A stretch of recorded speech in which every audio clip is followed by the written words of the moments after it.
The Clemson Tigers had so much fun scoring 66 points against the Appalachian State Mountaineers that they decided to do it again last Saturday in a 59-35 whitewashing of the NC State Wolfpack. It was another terrific offensive performance from the Clemson Tigers, and Dabo Swinney's group is riding high heading into this week's contest against the Stanford Cardinal. We're going to break down last week's game, talk about this Saturday's matchup, all on this episode of Around the Paw.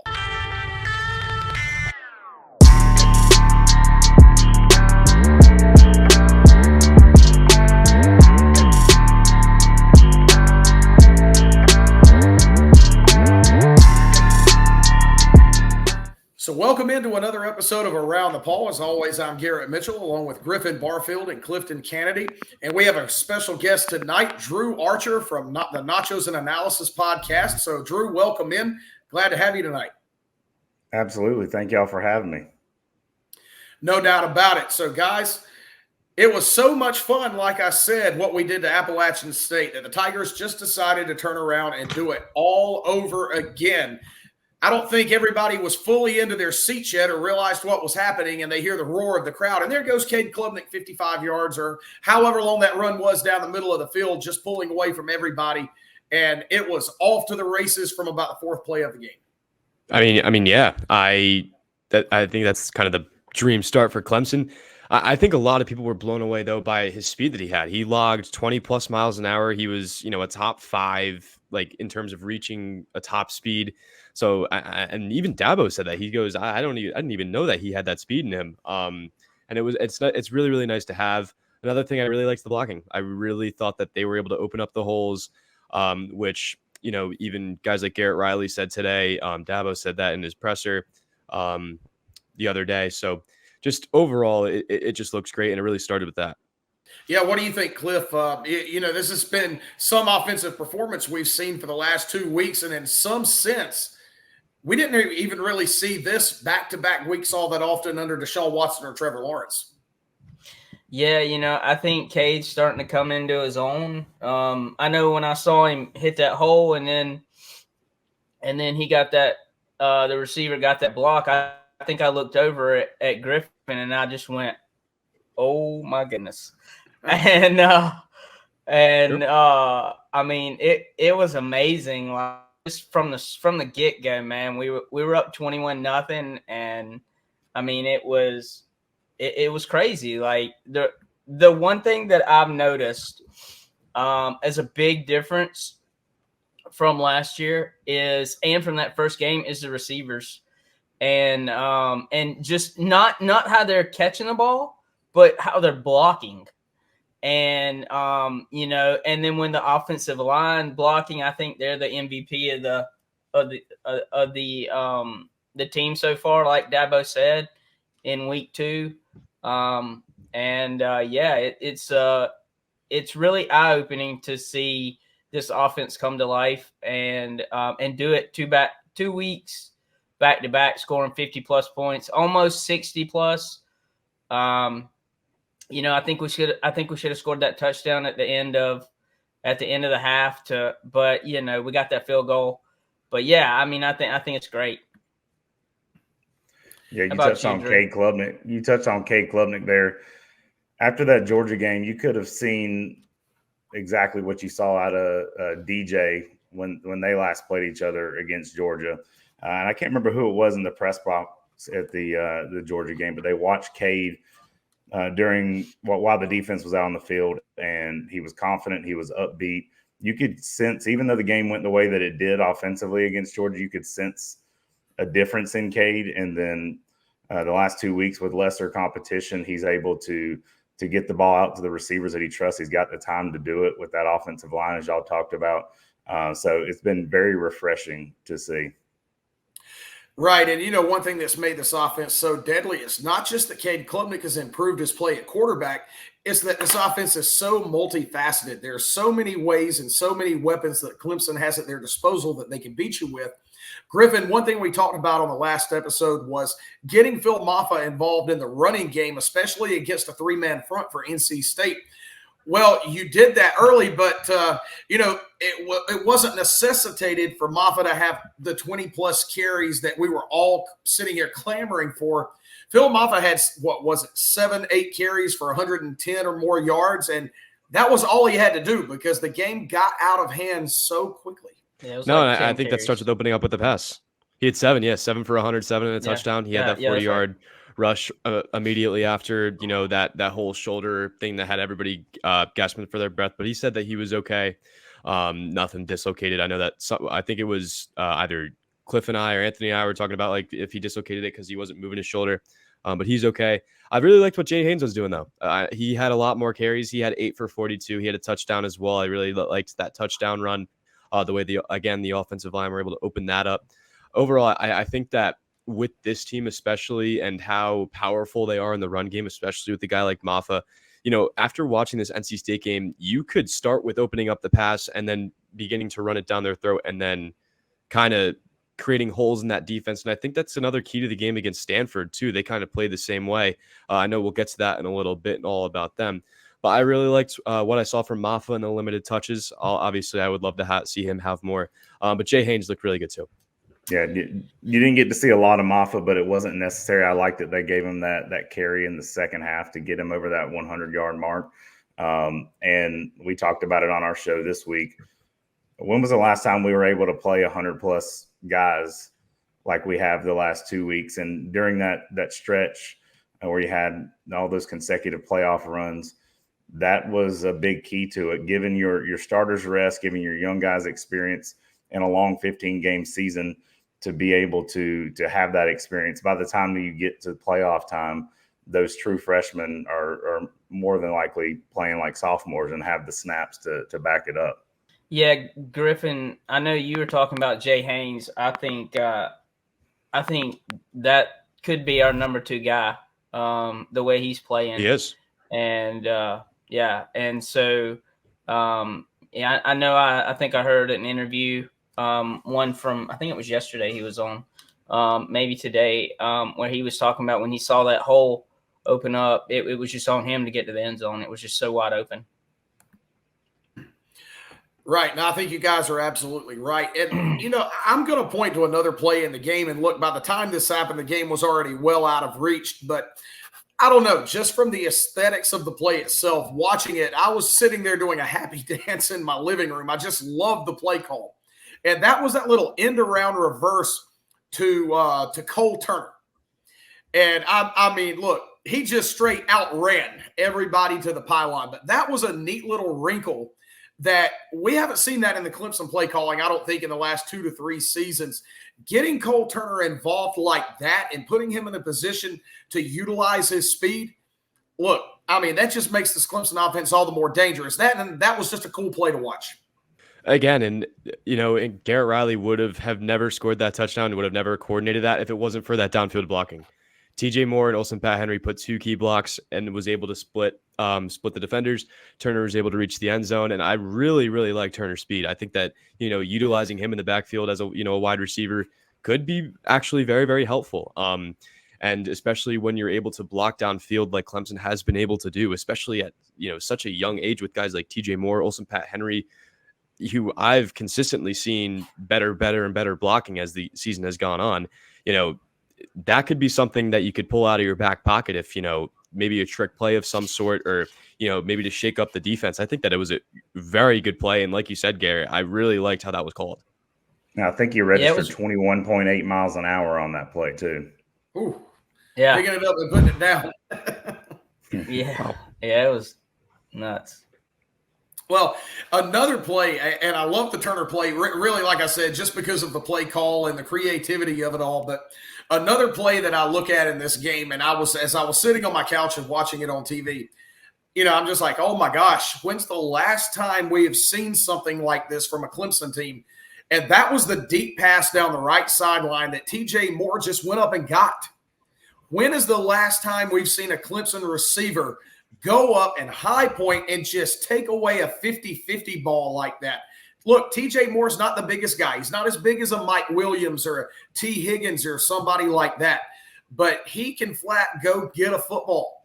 Cade Klubnik put it right in the breadbasket. He went and got it. That was refreshing to see. I mean, as well, and I'll keep it quick because I know, Cliff, you had something to say. Another thing was 2 plays before was another deep ball to Antonio Williams, and again, same type of play. He did drop it though, but it shows that you have confidence in the deep ball and confidence in this offense that I have not seen while watching this team since perhaps when Trevor Lawrence was around here. So having that confidence and having that extra option down the line, because I know that this team has been rattled by these screens, these short passes, the run plays. Being able to kind of just open up this playbook and be confident with running 2 deep balls and 3 total plays, it's something really good to see. Yeah, you took the words right out of my mouth. That throw to TJ Moore. No, you're good, brother. You're good. That throw to TJ Moore would have never happened if Antonio Williams just catches the ball. And but I mean, just the confidence to throw it over the middle is great. And I think, Griff, you told me this, and I tweeted it out during the game. But that 55-yard run was the longest run from scrimmage by a Clemson quarterback since 2019 and Trevor Lawrence. And probably the Fiesta Bowl. Yeah, the Fiesta Bowl. It was the one against Ohio State. So that's always good to see if your quarterback can is dual threat like we got. I think we're finally seeing that he can do that.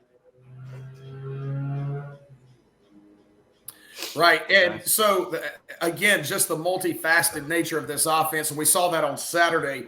And so, that's kind of putting to bed a lot of the questions about what this Clemson team can do. And, I'm not going to sit here and listen to any arguments that, well, it was done against lesser competition or bad teams. Well, I heard somebody bring up a really good point. There's a lot of elite teams playing some really bad teams in the first 3-4 games of the season. And those other elite teams are not putting up the same kind of numbers against bad teams that this Clemson squad is doing. So, that in itself, I think is cause for optimism. We wanted to know, look, App State was great. Could it be replicated or could it be something close? And now that we've seen it 2 straight weeks, look, you're not going to average 60-something points a game every game. But can this Clemson team do what they've been doing offensively or something comparable to it? Yeah, I think we're getting closer to a point where we're saying this is what this team is, and they can be really, really good on that side of the ball. No, I completely agree. I do think so. You're going to come up against tough defenses. I'm looking at, Florida State, regardless of what you think. I think that on paper they have a very good defense. Pittsburgh looks pretty gritty. Louisville is probably going to be the biggest game of the year for Clemson. South Carolina has a very, very good defense. So it's games are going to be closer than, these 20+ point deficit victories. It's going to be a matter of, if you're able to make those big plays when it matters. And for Clemson, especially in in the Georgia game, those didn't really happen. They favored the other side. And I really think that it's going to instill confidence in this team. And I think you're going to see it again against Stanford. And I think you're going to see it for the rest of the weeks to come in the near future. Yeah, I agree as well. And just one concern that I had was that momentum you had after the App State game. You go into a bye week. How was the team going to respond after a week off after a game like that? And they came back out and punched NC State in the mouth. So I think it's nice to be able – you got punched in the mouth in game 1. You got back up, and this team is getting more confident by the week. So I think as the season builds, you get to some better competition. I think that's going to bode well for the Tigers. Yeah, and one more point I want to throw in about the NC State game. I do want to touch on this for just a minute. And then we're going to move on and talk about Stanford coming up on Saturday. The defense, the starting defense, played really, really well against NC State. And honestly, for as much as we talked about Casey Concepcion, the star wide receiver for the Wolfpack, I thought we did a really, really good job of containing him. And then you've got C.J. Bailey, a true freshman quarterback. Yeah, he played well. He completed his first 8 passes, but he was under constant duress, sacked several times, forced a fumble, forced an interception, which Ashton Hampton returned for a touchdown. So the starting defense in that unit, I thought, did really well. But, what are your thoughts on that second unit coming in? And I know Dabo sometimes people say he takes his foot off the gas and goes conservative or plays a lot of guys. any concern whatsoever about the second unit of that defense, or is that just part of the growing pains that comes from getting those guys reps? I was gonna say I think it's just growing pains, and it's gonna happen. It's really good that that we get the depth and we get the guys in. I think it's great that we have blowouts, so we could get those guys in and get them reps. I think one of the guys who's benefiting the most from this, two. I think Ashton Hampton at corner, right, and then of course Sammy Brown is getting a lot of reps and really getting a lot of experience, because we're definitely going to need those two guys coming down the stretch. And another guy that he's going to be out for a little while, but I'm super proud of this guy, is Adam Randall, man.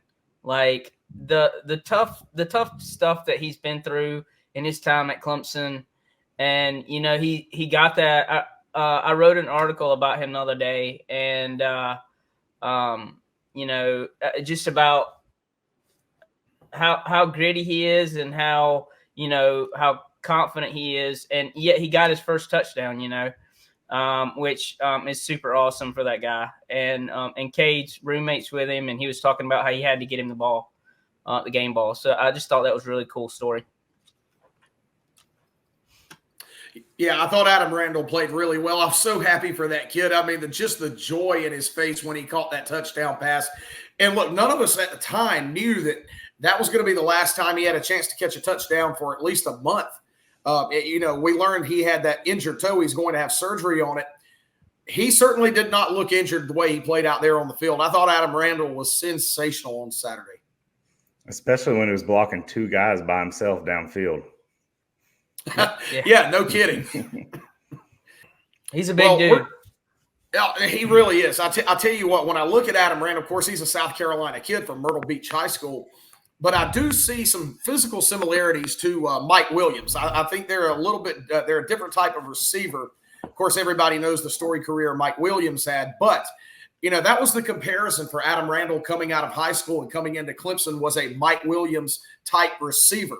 So to see him really have a great game was just good to see. And, hey, the good news is if his recovery goes well, we'll have him back for the stretch run. So, hopefully that's something he'll build off of. All right, before we go any further, let's give a shout-out to one of our fine sponsors, Venture Concrete in Greenville, South Carolina, where concrete meets excellence. Transform your property with the help of our expert concrete services. And at Venture Concrete Greenville, we pride ourselves on delivering top-notch, licensed, and insured concrete services to homeowners all over the Greenville area. From driveways to patios to building slabs, our team of trained professionals can handle any residential project with ease and expertise. Venture Concrete is owned and operated by Clemson Tigers, serving Clemson Tigers and the upstate of South Carolina. You are always on solid ground with Venture Concrete. But before we move on and talk about Stanford, I'm going to drop this in. I mean, just simply because it's going to be the most negative topic of the show, and I feel like it's a good placeholder until we get into this week's game. Drew, I want you to kind of give some insight on this because, you're an analytical guy. But Clemson loses another commit in the 2025 class, Isaiah Campbell. He was on an official visit, or what we presume was an official visit, to watch the North Carolina Tar Heels give up 70 points to James Madison. That's neither here nor there. And then he decommits from Clemson later in the day. What in all of blessed creation gives? That one's a head scratcher for me. I do find it pretty funny and ironic that he decommits and then may or may not be in Chapel Hill and gets to witness that in person. And then you have the whole debacle post game with, does Mac Brown retire? Does he not retire? I didn't think he would pull a Steve Spurrier, but personally, I'm not big into recruiting, so I don't necessarily follow recruiting. That was on my radar, but that is definitely an interesting situation for sure. Right, and Griffin, one thing that really stood out to me when I read the quotes from Isaiah Campbell that were printed in the Medium, he said, and this was really my jaw about dropped.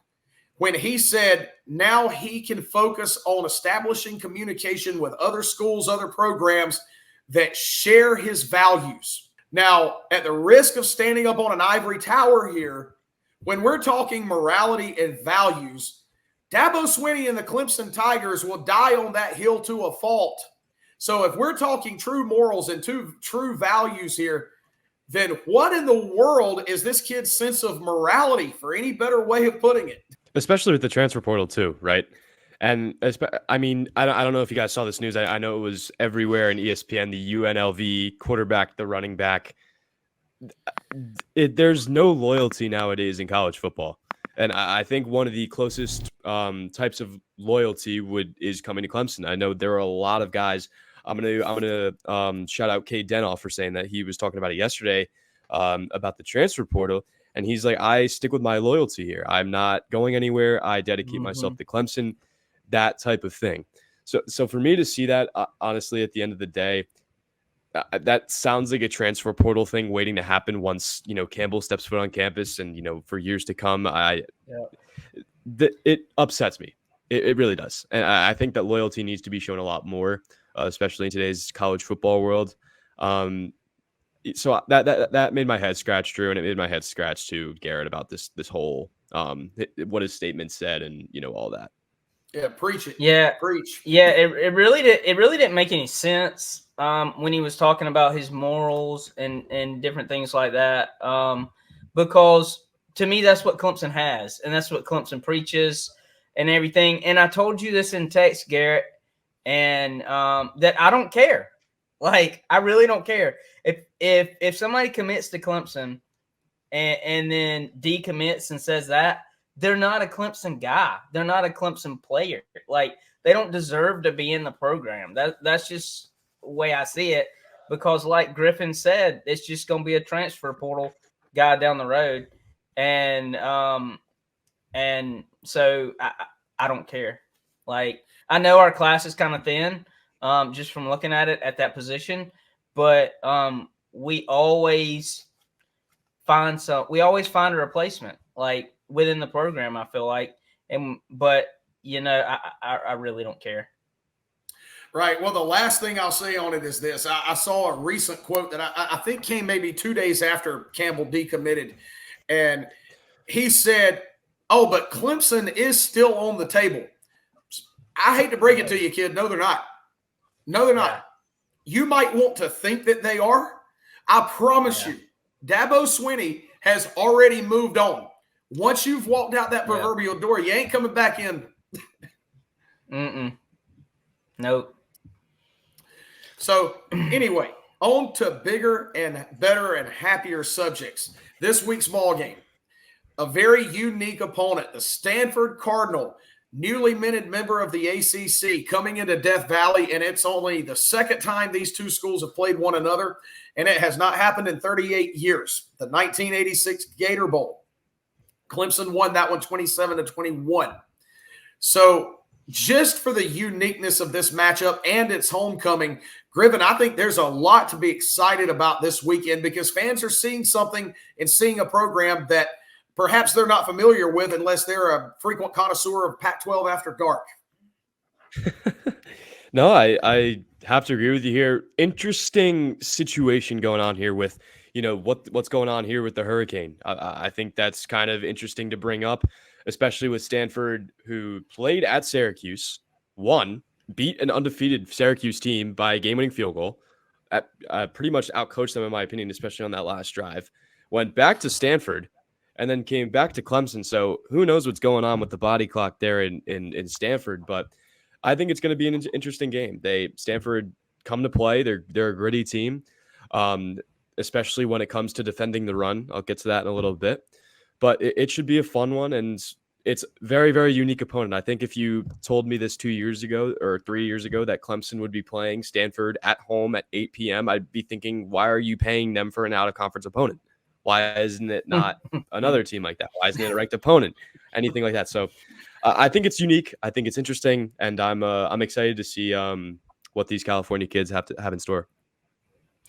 Yeah, did they go back to California? Yeah. Because I heard something in the press conference that they're sending all their laundry down here and we're doing their laundry.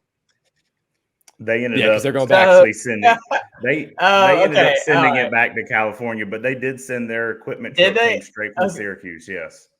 Yeah. So, the last time we played a team from California at home, I think. Do you know the name of the team? Was it Long Beach State? Long Beach State. Long Beach State.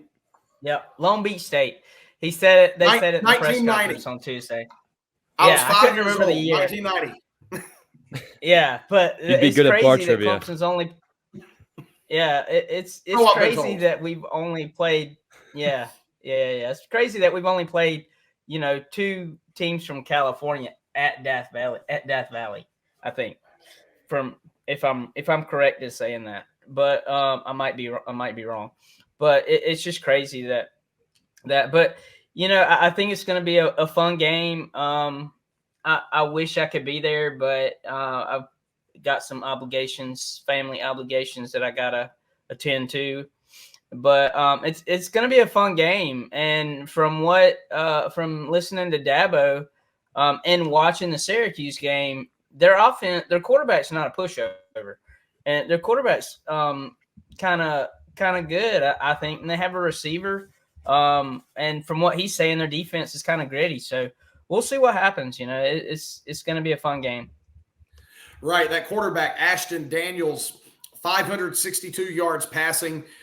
He actually leads their team in rushing with 163 yards. So the Stanford team, they don't really rack up a lot of yards on the ground. Their primary running back, Chris Davis Jr., has 132. But the receiver you talked about, Cliff, and I'm going to butcher this name. So I'm going to say Ayamanor, Alec Ayamanor. And then, so you've got some players there who are putting up good yards. The receiver, 234 yards through the air. So they've got some weapons that you've got to account for. Drew, from what you've seen of this Stanford team, what do you think they bring to the table? I've seen very little of Stanford. I do like the physicality that they bring. Going on the road to Syracuse, I mean, that as small of a stadium it is, it's a dome. It can be a tough place. Clemson's had some struggles playing there in Syracuse. Talent-wise, Clemson beats them on paper, but the physicality, I think, is going to keep them in a lot of games this week. And y'all reference quarterback Ashton Daniels. We will have the unique chance to he's actually friends with my uncle, so his family is going to be tailgating with us before the game this weekend. So that's the one thing with conference realignment. It's cool to see these different matchups that you hadn't seen before, getting a chance to host Stanford, Tennessee, Oklahoma last weekend. But I'm looking. I think this is going to be the best team that we'll face since playing Georgia. So I'm looking forward to seeing how Clemson keeps the ball rolling offensively. Yeah, and what are your thoughts on it, Griffin? You're on campus, so you hear things, you see things that maybe the rest of us don't. What's kind of the prevailing opinion going around campus right now? The prevailing opinion is that it's a night game, so every student is incredibly over the moon with, doing whatever they can all day and then coming to the game. But, with Stanford, there's a lot of different things that come into this. First and foremost, there's a winning formula to this team, and it's defending the run. They have been the 3rd ranked rush defense so far this season, and they've only allowed 51 rushing yards since September 7th. I'm looking at the Syracuse game. The reason they beat Syracuse was they forced Kyle McCord to throw. And if you force him to throw, you saw this at Ohio State too, he's not going to win every game. And LaQuinn Allen is the Syracuse back, only had 25 rushing yards. So for me, I really think the key to the game for Clemson, maybe if you do want to go pass heavy, go over the top, you have to reinforce it with the run. I think Phil Mafah needs a big game here. But turnovers too. Ashton Daniels has forced, I believe, almost a turnover in every game, which I think is something to keep in mind. This team turns the ball over a lot, but they force takeaways a lot. I believe McCord Stanford forced 2 turnovers on Syracuse last week, which was huge. So for me, I think you just have to have that ball safety. I think you need to open up the run. I think it's going to be a big game in the trenches here. And like Drew said, it's going to be very, very physical. It'll probably be the most physical team they've faced, at least until Louisville. But there's certainly ways for this team for Clemson to win. And if they get ahead early, I think that's where Clemson will most likely be completely fine, put the foot on the gas, and, get out of it with a win. Yeah, and one guy that you have to account for defensively for Stanford is their star linebacker, Gathan Bernadel, and he leads the team with 20 tackles. I'm looking at his stats right now, and this is a guy that can really fly around and make it happen on defense. They've got another linebacker, Tristan Sinclair, with 19 tackles. Their safety, Jay Green, with 17. And that's interesting because their two leading tacklers are their two linebackers, and their two safeties are number 2 and 3 in tackles, respectively, with Jay Green with 17 and Scotty Edwards with 16. So, this team's really good against the run, but what it tells me, too, is that they're pretty good on the second and third levels of their defense. Yeah, I think what's big is, I'm not looking at their second game where they played Cal Poly. I'm looking at this TCU game, and I'm looking at the Syracuse game. And the only way, and the two big ways that I've seen both the Horned Frogs and the Orange take over the game and score touchdowns was establishing the deep ball. TCU had 2 30-plus yard passes, which probably gives you the reason why the safeties are second and third in tackles. And Syracuse threw a 60-yard touchdown. So I really think that finding that deep ball, especially in the slot. I think the Syracuse top receiver and the TCU, one of their top receivers, were both in the slot. Both smaller guys were able to find that space. So I think that's the most important thing here in terms of finding the offense, is establishing that deep ball again early, and finding that slot receiver, whether it be Antonio Williams, Bryant Wesco, or Tyler Brown if he plays. Right now, Yeah. Cliff and Drew. Yeah, I was gonna just ask for you two guys, what are your keys to this game? Feed Mafah. I'm gonna keep preaching it because I just think I feed him until and I know we can pass the ball. I get it, but like Griffin said, I mean, they force people to pass the ball, and if we can run the ball on them, then I think get Mafah another 100-yard game and just feed him, and I think we're gonna be fine. I mean, our pass game is what it is right now, and I just want to see us keep it up too. But I just think we need to feed. We need to feed Mafah. No, I agree as well. I think getting the run game going, but also stay in balance. One thing that was nice about these teams in years past, when you've had a lot of success, you may be able to win one game on the ground. You may be able to win one game through the air. Just finding a way to expose that defense and figure out what works in that game and go that direction. I know Dabo's a big fan of being balanced, but some games it's not necessarily going to work out that way. Right, and do you guys think, and look, this is to take absolutely nothing away from Stanford whatsoever. They're a solid team. But I do think that there's a bit of a difference in terms of the size, the speed, and physicality that they see out west in terms of what they're going to see here. So is this a game where ultimately do you feel like Clemson's size, their speed, their strength, their athleticism will eventually just win out and wear Stanford down? I think it really depends on the score of the game. I'm keeping it honest. I think their offense is gritty. That rushing attack with Ashton Daniels, with their starting back, but then they could also throw it deep, give it to Ayo Manor. He's an incredible 1v1 receiver. The cornerbacks know it too. And they said it too. They have to stay aggressive and they have to stay physical. So as long as this defense stays physical, the offensive stays physical in the trenches, Mafah's able to get more than 51 rushing yards over the last 2 weeks that these running backs have not been able to do for against Stanford. I think that the Tigers will be just fine, and you may start seeing that grit shine through that Clemson have kind of been known for across their program. Yeah, I think the offensive line is going to play a big deal, and if they keep playing like they're playing, I mean, I think we can stay, like Drew was saying, I think we can stay balanced, But again, I think it needs to start with a run. Yeah, so as we wrap this up, as we always do, and Drew, you're new to the show, so the way we kind of do this is once we break the game down, as we get ready to wrap up the episode, we throw some score predictions out there So let's go ahead and let everybody know what we think and how this game's going to go. And as we always do, Drew, you're our guest, so you have the honor of going first. All right. So I think last I checked, the spread was 22 points, over under 57.5. I'm going to go Clemson 37, Stanford 17. All right, Cliff, what you got? I'm going to go somewhere close to what I said last week, probably like 35-13 or something like that.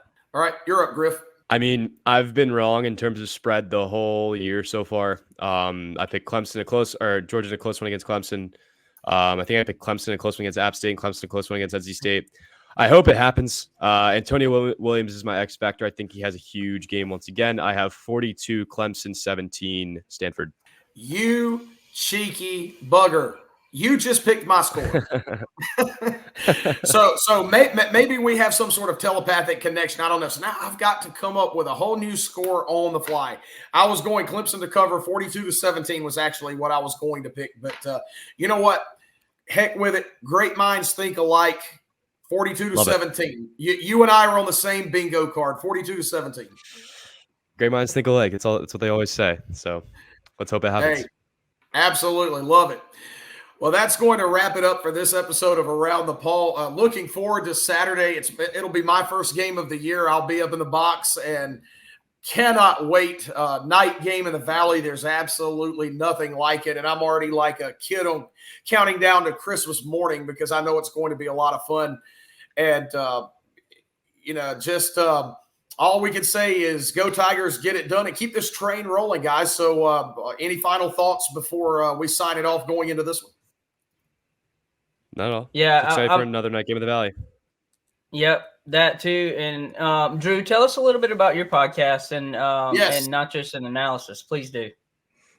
Yeah, absolutely. So my co-host Matthew and I, we host a show, the college football show, comes out each Thursday where we break down the Clemson game and just the college football landscape as a whole. We're really big on Twitter at nachos_analysis. That's where we do a lot of our posting. But again, looking forward to getting out to the Valley this weekend. We only get so many of these each year. Try not to take for granted. So, and it's always special when it's a night game. Yeah, no doubt about it. So everybody that watches us here at Around the Paw, go check out Drew. And you said Matthew is your partner, right? Yes. Yeah, so go check out Drew and Matthew, Nachos and Analysis. They do a great job. So if you enjoy what we do, you're especially going to enjoy what they do too. So go check them out. Drew, can't thank you enough for coming on the show tonight, and you're welcome anytime. I appreciate y'all having me. Go Tigers. Absolutely. So that's going to do it for us on this episode of Around the Paw. We appreciate you watching and giving us a little bit of your time leading into this week's game. And as we sign off by saying, God bless, Godspeed, and as always, go Tigers. We hope everybody stays safe in this hurricane that's coming, Hurricane Helene. Go ahead and get your ass on out of here. We've got some football to play on Saturday in Death Valley. So stay safe, everybody. Go Tigers, and we'll see you on the next go-round. Go Tigers. Go Tigers.